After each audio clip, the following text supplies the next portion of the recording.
नमस्कार दोस्तों, आप सभी का स्वागत है आपके अपने YouTube चैनल ज्ञान कोश में।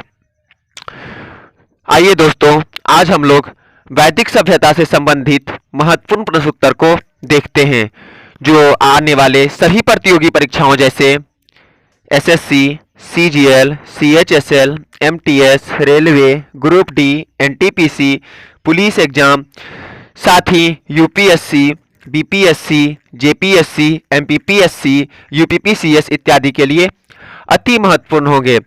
लेकिन दोस्तों, प्रश्न में आगे बढ़ने से पहले हम लोग वैदिक सभ्यता के बारे में थोड़ा बहुत बेसिक जानकारी जान लेते हैं। तो फ्रेंड्स, वीडियो को शुरू करने से पहले अगर आप लोग हमारे चैनल पे नए हैं तो प्लीज़ हमारे चैनल को सब्सक्राइब कर लें, बेल आइकन को दबा लें, ताकि हमारे आने वाले सभी वीडियो का नोटिफिकेशन आप तक सबसे पहले पहुंच सके। तो फ्रेंड्स, चलते हैं, वीडियो को शुरू करते हैं। फ्रेंड्स, वैदिक साहित्य में 4 वेद एवं उनकी संहिताओं का वर्णन किया है। पहला ब्राह्मण, दूसरा अरण्यक, तीसरा उपनिषदों एवं चौथा वेदांगों को शामिल किया जाता है। फ्रेंड्स, वेदों की संख्या 4 है: ऋग्वेद, सामवेद, यजुर्वेद और अथर्ववेद। फ्रेंड्स, ऋग्वेद, सामवेद, यजुर्वेद और अथर्ववेद विश्व के प्रथम प्रमाणिक ग्रंथ हैं। दोस्तों, सिंधु घाटी सभ्यता के पश्चात भारत में जिस नवीन सभ्यता का विकास हुआ उसे ही आर्य अथवा वैदिक सभ्यता, वैदिक सिविलाइजेशन के नाम से जाना जाता है। इस काल की जानकारी हमें मुख्यतः वेदों से प्राप्त होती है, जिसमें ऋग्वेद सर्व प्राचीन होने के कारण सर्वाधिक महत्वपूर्ण है। वैदिक काल को ऋग वैदिक या पूर्व वैदिक काल 1500 से 1000 ईसा पूर्व तथा उत्तर वैदिक काल को 1000 से 600 ईसा पूर्व में बांटा गया है। फ्रेंड्स, वैदिक काल या वैदिक समय 1500 ईसा पूर्व से 500 ईसा पूर्व शहरी सिंधु घाटी सभ्यता के अंत और उत्तरी मध्य गंगा में शुरू होने वाले एक दूसरे शहरीकरण के बीच उत्तरी भारतीय उपमहाद्वीप के इतिहास में अवधि है। सदा 600 ईसा पूर्व से इसका नाम वेदों से मिलता है, जो इस अवधि के दौरान जीवन का विवरण देने वाले पर्याप्त ग्रंथ जिन्हें ऐतिहासिक माना गया है। अवधि को समझने के लिए प्राथमिक स्रोतों का गठन किया गया। संबंधित पुरातात्विक रिकॉर्ड के साथ दस्तावेज वैदिक संस्कृति में विकास का पता चलता है।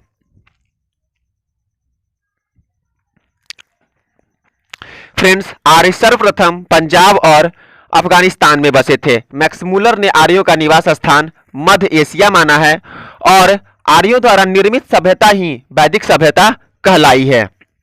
फ्रेंड्स,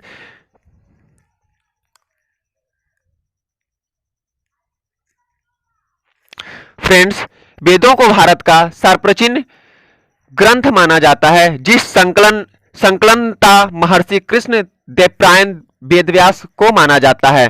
फ्रेंड्स, इनमें से ऋग्वेद की रचना सबसे पहले हुई थी। ऋग्वेद में ही गायत्री मंत्र, ओम भूर्भुवः स्वः तत्सवितुर्वरेण्यम भर्गो देवस्य धीमहि यो नः प्रचोदयात् की उल्लेख है। फ्रेंड्स,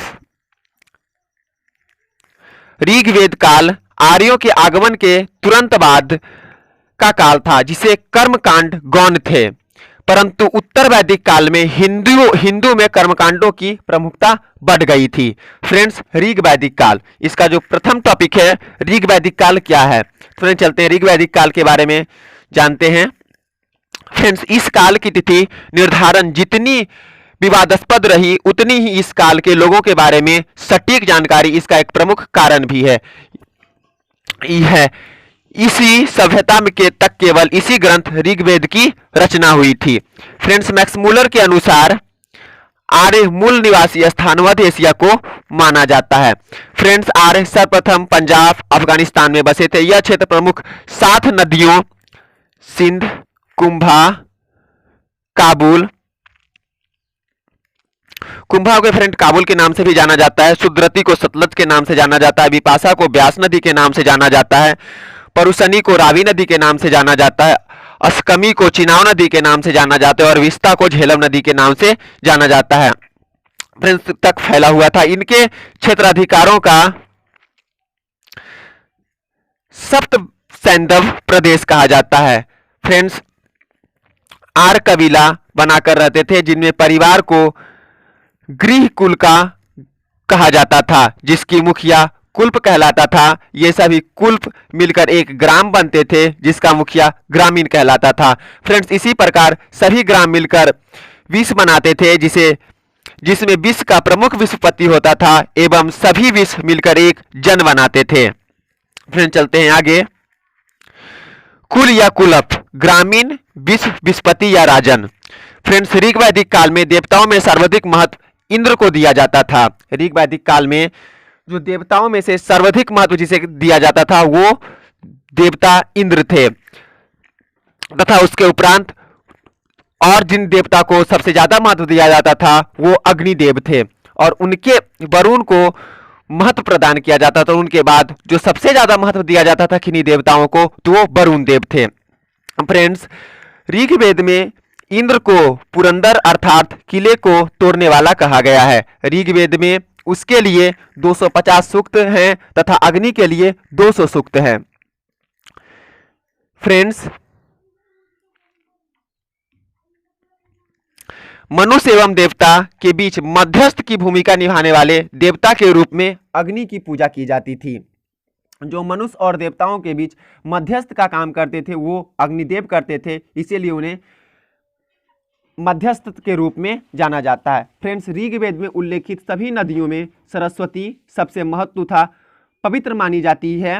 ऋग्वेद में गंगा का 1 बार और यमुना का उल्लेख 3 बार हुआ है। इसमें सिंधु नदी का उल्लेख सर्वाधिक बार हुआ है। फ्रेंड्स, उत्तर वैदिक काल।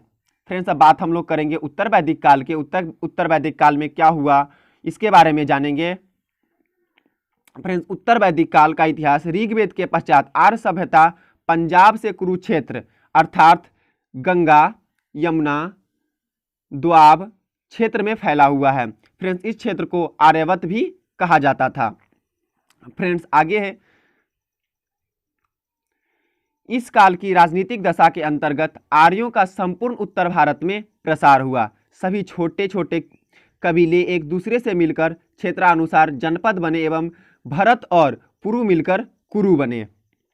फ्रेंड, चलते हैं उत्तर वैदिक काल के अगले टॉपिक पर। उत्तर वैदिक काल में सभा व समिति के सभाओं का समावेश, राजा की शक्ति अर्थात राजा का पद वंशानुगत हो गया। समिति की तुलना में सभाओं को अधिक प्रभावी होने लगी एवं राजाओं के वरिष्ठ अधिकारी समूह को रत्न या राजकृत कहा जाता था। फ्रेंड्स, समाज 4 वर्णों में विभाजन हो गया था। उत्तर वैदिक काल में समाज जो था वो 4 वर्णों में विभाजित हो गया था। पहला था ब्राह्मण, दूसरा क्षत्रिय, तीसरा वैश्य एवं चौथा था शूद्र। फ्रेंड्स, जीवन काल में 4 आश्रमों में अर्थात आश्रम व्यवस्था में बांटा गया। अधिकतम 100 वर्षानुसार ब्रह्मचर्य 25 वर्ष की आयु, गृहस्था 25 से 50 तक, वनप्रस्थ अवस्था 50 से 75 तक एवं संन्यास आश्रम 75 से 100 वर्ष की थी। फ्रेंड्स, यह काल कृषि प्रधान, इस काल में गेहूं मुख्य फसल व चावल का उपयोग करने लगा। फ्रेंड्स, चलते हैं अगले टॉपिक पे। मिट्टी के विशेष प्रकार का बर्तन बनाए गए जिसे चित्रित धूसर भी कहा जाता है। फ्रेंड्स, मित्र भांड, इसे मित्र भांड भी कहा गया।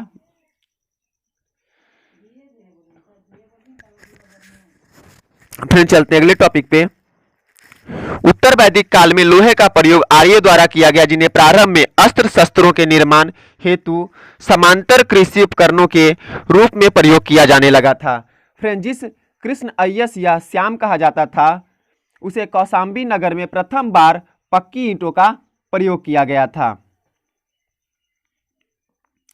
फ्रेंड्स, गोत्र नामक संस्था का जन्म उत्तर वैदिक काल में हुआ, जहां गोत्रीय विवाह प्रतिबंधित हुआ। स्त्रियों की दशा में परिवर्तन अर्थात धार्मिक कर्मकांडों से बेदखल किया गया व जाति प्रथा लागू हुआ। फ्रेंड्स, चलते हैं अगले टॉपिक को, जिसका नाम है वैदिक साहित्य। फ्रेंड्स, वैदिक काल में साहित्य का प्रचलन हुआ। वेदों को औरुप्स कहा गया, जिसके अंतर्गत वेद को 4 भागों में विभाजित किया गया। पहला था ऋग्वेद। ऋग्वेद का अर्थ ज्ञान होता है।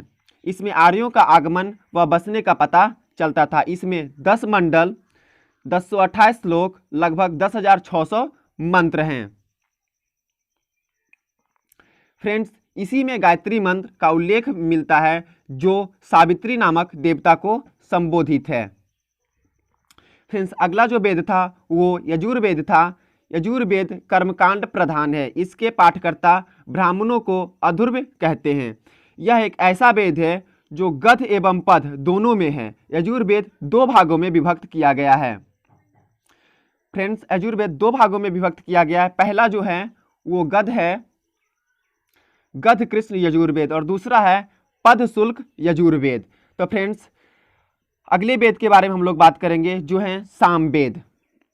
सामवेद का अर्थ गान से होता है। इनकी रचनाओं का गायंत्र ब्राह्मण को उद्धृत कहते हैं। इसमें कुल 1549 रचनाओं का समावेश है। फ्रेंड्स वेदों में सामवेद को भारतीय संगीत का जनक भी माना जाता है। फ्रेंड्स अगर ये क्वेश्चन भी आ सकता है कि भारतीय संगीत का जनक किसे माना जाता है, कौन सा वेद को माना जाता है, तो फ्रेंड्स इसका आंसर हो जाएगा वेदों का सामवेद को ही भारतीय संगीत का जनक माना जाता है। फ्रेंड्स चलते हैं आखिरी वेद की ओर, अथर्ववेद।